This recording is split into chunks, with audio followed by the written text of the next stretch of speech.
Hello friends! Today, we're diving into the Turkish drama series Bloody Flowers, which has captured the hearts of viewers worldwide. This project, with its thrilling plot twists and complex characters, spanned 144 episodes, telling the gripping story of two feuding families, Karabey and Demir, whose relationships are rooted in a centuries-old vendetta and blood revenge.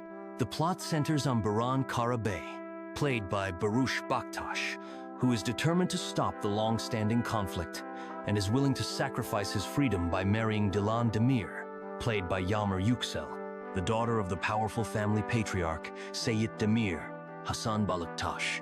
Though his family and the bride herself oppose this decision, Baran feels obligated to take his father's place, who has been left paralyzed. However, as with any great drama, there's more beneath the surface than simple revenge.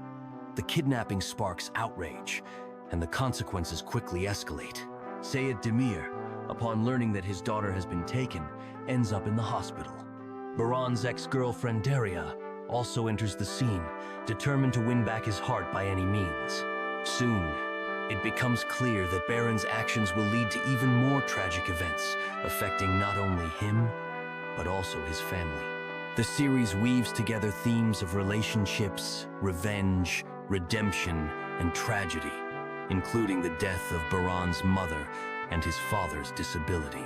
All of these challenges culminate in a dramatic finale where the protagonists must face the consequences of their choices. Will they manage to stop the endless crimes and bring peace to both families, and what will happen to their love? The answers unfold only as you watch all the episodes. An interesting fact about the actors: for Yagmur Yuksel playing Dilan, Bloody Flowers was her debut acting role. Interestingly, she had never dreamed of acting and planned to pursue a medical career. As for Barıs Baktas, he initially studied accounting, but later turned to acting after attending acting courses and landing roles in historical films. Additionally, Barıs explores other forms of creativity, writing poetry and music. According to international movie aggregators, Bloody Flowers scored over 7/10, surpassing even the popular series Knock on My Door. This speaks to the series' ability to captivate viewers with its compelling storylines and powerful performances. Thank you for being with us. Be sure to follow for more stories and projects, and if you haven't seen Bloody Flowers yet, give it a watch. It's a thrilling drama.